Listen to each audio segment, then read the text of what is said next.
नमस्कार। समीक्षार आउ एक अध्याय को आपण मानकु मु स्वागत करुछि लोकनाथ महांती। पूर्व अध्याय गुड़िकर आमे केतोटी छंदर आलोचना करिछे। आज आपण मानक पई मु आउ एक छंद नै आछि। छंदटीर नाम हेउछि बंगलाश्री। बंगलाश्री व्रत एक समछंद। समछंद कहली मु आगुरु कहिछि पादर अक्षर संख्या जोटी समान थाए ताहाकु समछंद कुहा जाय। बंगलाश्री व्रत एक समछंद। यही छंदर प्रत्येक पादर अक्षर संख्या 20, पादर षष्ठ, द्वादश, अष्टादश एवं शेष अक्षर उपरे जतिपात पड़े। यही वृत्त एक जनप्रिय वृत्त। आम गीतिनाट्य गुड़िकर गोपाल छटराय हुंतु कि आमर वैष्णव पाणीकर जो गीतिनाट्य गुड़िक आमर अतीत रेडियो रे प्रदर्शन होउथुला सेथिरे एही वृत्तटी अधिक व्यवहार होइअछि। एही बंगलाश्री वृत्त आमर प्राकृत गीता छंदरु एवं संस्कृत गीतिका छंदरु सृष्टि होइथिबा केतक समालोचक माने मध्य कुहंती।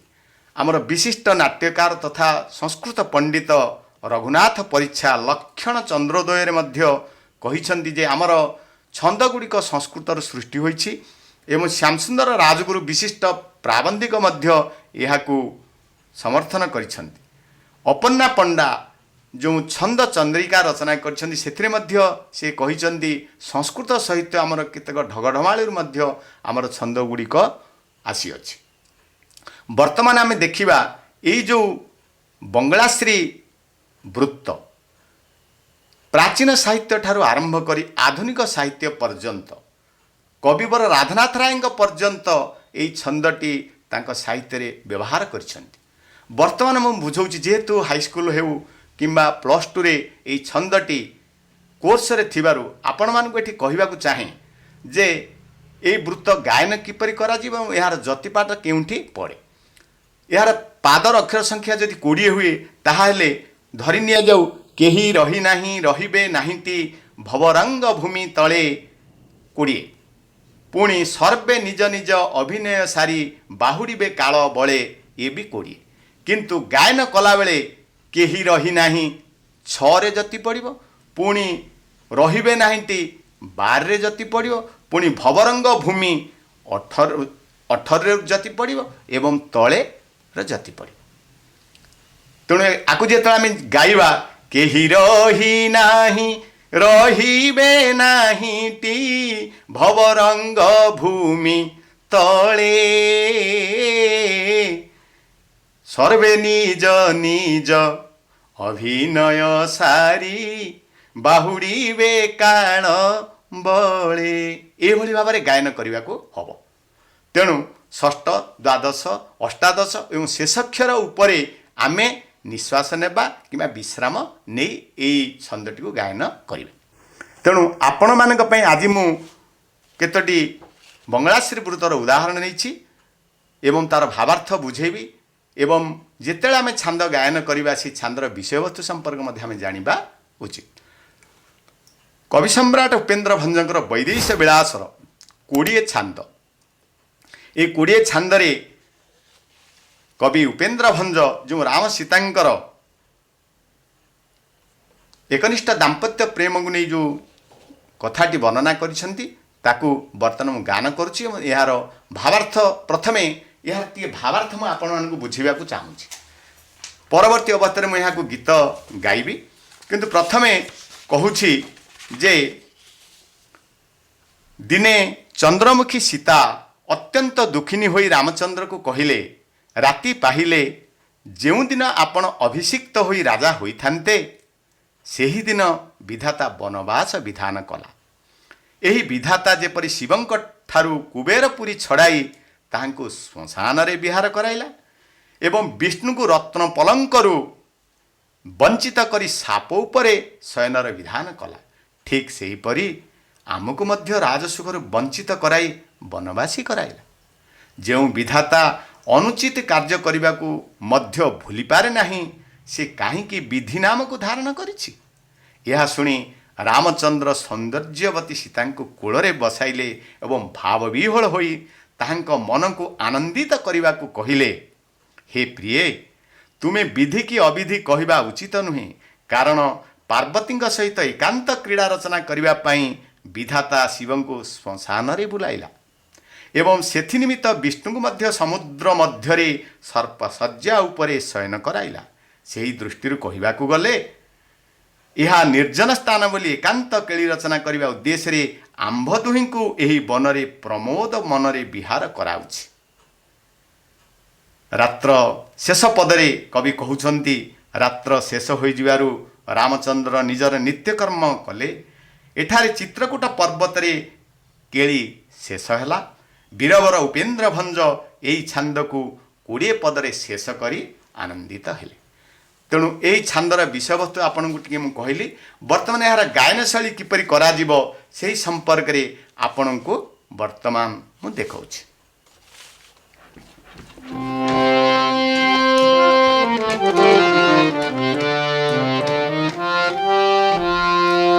ବୋଇଲେ ସୀତା ସୀତାଂଶୁ ମୁଖୀ ଏକ ଦିନେ ଅତି ଦିନ ହୋଇ ବିହି ବିହିଲା ବନ ବାସ ବାସରେ ନୃପତି ହେବାର ଯାଇ ବିଳସାଇ ଯଥା ଅଳକାତେ ଯାଇ ଈଶ୍ୱରଙ୍କୁ ସମସାନେ ବିଷ୍ଣୁଙ୍କୁ ରତନ ପଲଙ୍କ ଛଡ଼ାଇ ଜଡ଼ାଇ ସର୍ପ ଶୟନେ ବିଶୋରି ନ ପାରି ଅବିଧି ବିଧି କି ପାଇଁ ବୋଲାଇ ବିଧି ବସାଇ କୋଳେ ଶ୍ରୀରାମ କହେ ଭୋଳେ ରସାଇ ଲାବଣ୍ୟ ନିଧି ବିଭାବରୀ ଅନ୍ତେ କଲେ ନିତ୍ୟ କୃତ୍ୟ ଚିତ୍ରକୂଟ କେଳି ଶେଷ ବିଂଶ ପଦେ ଛାନ୍ଦ ଉପଇନ୍ଦ୍ର ବୀରବର ରଚିବାରେ ତୋଷ। ଏ ଥିଲା ବୈଦେଶ ବିଳାସର ଗୋଟିଏ ଉଦାହରଣ।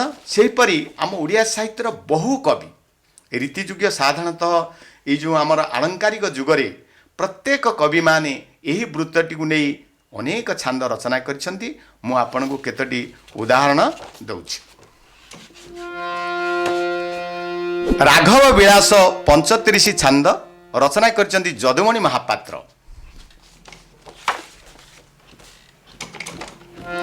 ଦ୍ୱିଜ ବର ବର ଚିତ ସ୍ୱଭାବର ଧରି କାତର ତରରେ হা হা হা সীতা সীতা শ্রুদেবী কসিতা হর মোর হর মোহরে। এথিলা রাঘব বিলাস। পুଣି ସର୍ବାଙ୍ଗ ସୁନ୍ଦରୀ ଲୋକନାଥ ଦାସଙ୍କର ସର୍ବାଙ୍ଗ ସୁନ୍ଦରୀ କାବ୍ୟର 12 ଛାନ୍ଦ। ଏଥୁ ଅନ୍ତେ ଜନେ ଶୁଣ ସାବଧାନେ ସୁନ୍ଦରୀ ବିବାହ ରସ ନିଦ୍ରା ପରାଏ ମାନସ ଖଞ୍ଜନକୁ କନକୁ ନବମରସ। ପୁଣି କଳାବତୀ ବିଷ୍ଣୁଦାସଙ୍କର କଳାବତୀର 7ମ ଛାନ୍ଦରେ ମଧ୍ୟ ଏହି ଛନ୍ଦର ପ୍ରୟୋଗ ହୋଇଛି। ଆସନ୍ତୁ ଶୁଣିବା। ସେହି ସଙ୍କଟରେ ଚନ୍ଦ୍ରାବଳୀ ନାମେ ସଜନୀ ଆକୁଳ ହୋଇ ନୃପତି ନିକଟେ ପ୍ରବେଶ ହୋଇଲା ନୟନେ ନିରପୁରେ। ପୁଣି ପ୍ରତାପ ରାୟଙ୍କର ଶଶୀ ସେଣା କାବ୍ୟର 13 ଛାନ୍ଦରେ ମଧ୍ୟ ଏହି ବଙ୍ଗଳା ଶ୍ରୀବୃତ୍ତର ପ୍ରୟୋଗ ହୋଇଛି। ଯୁବତୀ ରତନ ଏକ ମନେ ଶୁଣ କହଇ ଅପୂର୍ବ ରସ ଅହିମାଣିକ୍ୟ ପାତାଳପୁରେ ଯାଇ ଦେବୀ ଛାମୁରେ ପ୍ରବେଶ। ପୁଣି ଅନଙ୍ଗ ରେଖା ଧନଞ୍ଜୟ ଭଞ୍ଜଙ୍କର ଅନଙ୍ଗ ରେଖାର ଦଶମ ଛାନ୍ଦରେ ମଧ୍ୟ ଏହାର ପ୍ରୟୋଗ ଦେଖିବାକୁ ମିଳେ। ଶୁଣ ଦିବ୍ୟ ରସ ଏଥୁ ଅନନ୍ତରେ ମେଢ଼ରେ ବସି କୁମାରୀ କୁମର ରୂପ ଗୁଣ ହୃଦେ ଚିନ୍ତିଣ କୃଷତନୁ କୃଷୋଦରୀ। ପୁଣି ପ୍ରେମଲୋଚନା 13 ଛାନ୍ଦ ବିଷ୍ଣୁ ଦାସଙ୍କ ରଚିତ ପ୍ରେମଲୋଚନାର 13 ଛାନ୍ଦରେ ଏହି ଛାନ୍ଦର ମଧ୍ୟ ଏହି ଛନ୍ଦର ପ୍ରୟୋଗ ହୋଇଛି। ଆସନ୍ତୁ ଶୁଣିବା। ନୃପତି ନନ୍ଦିନୀ ନିରଜନୟନୀ ହଂସିନୀ ବଦନ ଚାହିଁ ସଜଳ ଲୋଚନ ଛନ ଛନ ମନ ନ ପାରଇ କଥା କହି। ପୁଣି ଆମେ ଆସିବା ଭକ୍ତ କବି ଦୀନକୃଷ୍ଣ ଦାସଙ୍କର ରସକଲ୍ଲୋଳର 10ମ ଛାନ୍ଦ।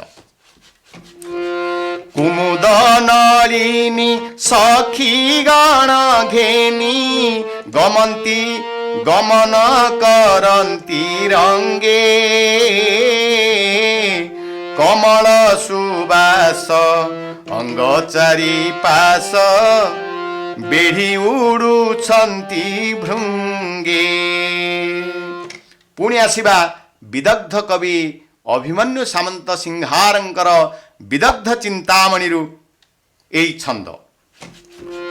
ଧୀରେ ଛାନ୍ଦ ଆନନ୍ଦ ସିନ୍ଧୁ ଚାନ୍ଦ ବିଚାରଣା କରେ ଧୀରେ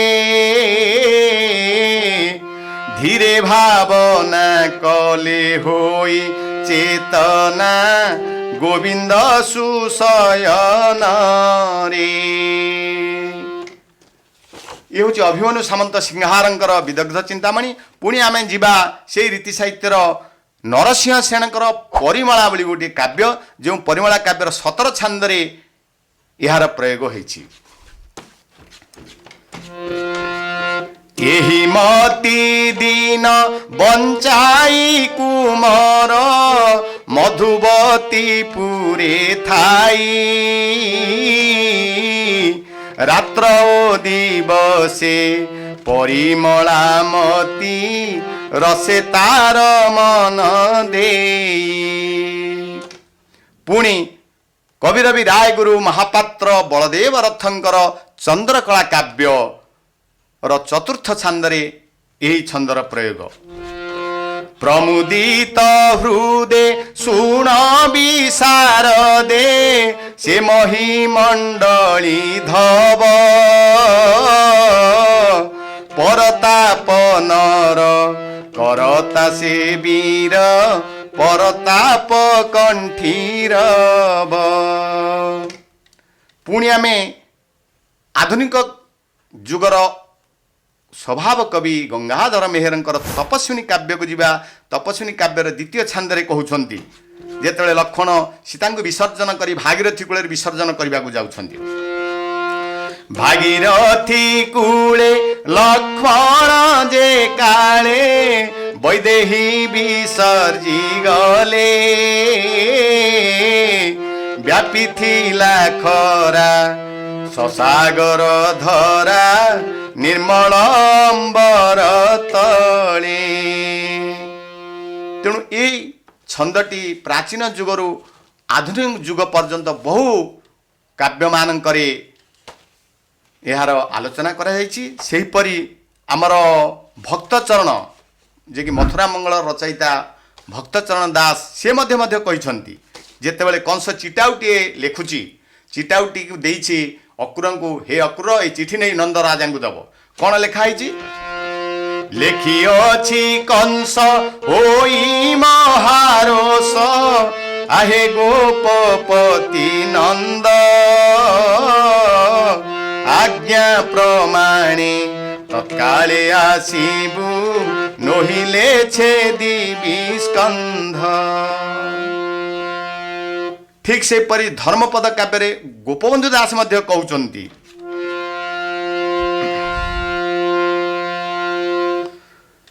अच्छा वर्तमान आमे माने उपेन्द्र भंजकर अन्यान्य काव्य गुड़ी को देखा मुझे गाऊ नहीं खाली आपण मानक सूचना दौची वैदेश विलासर 30 छांद लावण्यवतीर 40 छांद प्रेम सुधानिधि काव्यर 8म छांद रसिक हारावली काव्यर 11 छांद छांदभूषणर 10म छांद रसलेखार 11 छांद कला कौतुक 8म छांद सुभद्रा परिणय 2य छांद भाववती 7म छांद चित्रलेखा 10म छांद पंचसायक 5म छांद यही भंजकर अन्यान्य काव्य मध्य एई बंगला श्रीवृत्तर सूचना दिया जाइछि। मु एठी कहि रखे पूर्व एक छंदरे जड़े भाई प्रश्न करथिले जे भल सुंदर प्रश्नटीए तांको मु स्वागत करुछि। से कहले आम मान गुरु माने जेतेबेले बंगला माने शंकराभरण उपरे जेतेबेले आमे आलोचना करथिले शंकराभरण एक राग ना छंद। सत कथा जे छंद प्रथमे आम ओडिया साहित्य रे थिला प्राचीन जुगरे छंद ही परवर्ती पर्यायर छंदरू आमर राग गुड़िक सृष्टि होइछि। शंकराभरण एक छंद किंतु छंदर गायन शैली अलगा रागर गायन शैली अलगा। रागरे 10टी लक्षण रही से लक्षण अनुसार आम गायन करने को हम किंतु छांदरे रागर सेमती किसी नीति नियम ना। छंदर गीत अलगा रागर गीत अलगा। से भाई कहते जे जे तोलागी गोपदाण्ड मनारे काली आसुना आमको तो शिक्षक शिखी शंकराभरण रागरे सत कथा। शंकराभरण रागर नियम होची रागरे समस्त स्वर शुद्ध लागिबो। शंकराभरण रागर गोटे लक्षण गीत अच्छी गाओ राग शंकराभरण संपूर्ण शुद्ध स्वर पंचमवादी सासमवादी गाओ तु आनंदे मन रे हेजी। गायन समय तापर गायन समय कहउचंदी दिवा द्वितीय प्रहर गाय ताकू आनंद रे मन रे गाई जा एभली गोटे आमर रही जे रागर लक्षण गीत से लक्षण अनुसार जहाँ गायन करे ताकू ही राग कहुए किंतु छंदरे से भली किसी नीति नियम ना। तेणु छंदर गीत अलगा एवं रागर गीत मध्य अलगा किंतु परवर्ती पर्यायर छंदरू आमर राग गुड़िक आसी जेपरी शंकराभरण रु शंकराभरण राग आसी सेमती कामोदी परवर्ती पर्यायर आम कामोदी छंद व्यवहार करवा किंतु कामोदी छंद अलगा एवं राग अलगा कहीं रागर बाद्य अच्छी संवाद्य अच्छी तार गायन समय अच्छी तार मुख्यांग तार जाति एवं तार अल्पत्व बहुत्व आलाप तान ये सबकि कर छंदरे सेमती कहीं छंदरे प्रथम पद को जेमिति गाइब द्वितीय पद को सेमिति गाइब किंतु रागरे सेमिति ना तार स्थायी अच्छी एवं अंतरा अच्छी से आलापचारी अच्छी एणु छंद अलगा एवं राग अलगा। तेणु बर्तमान आम यही शंकराभरण को ये रखुचु परवर्ती पर्यायर पुणी आउ थे आउ एक वृत्त को आम आलोचना करवा। बंगलाश्री वृत्त आम ये शेष करुँ। नमस्कार।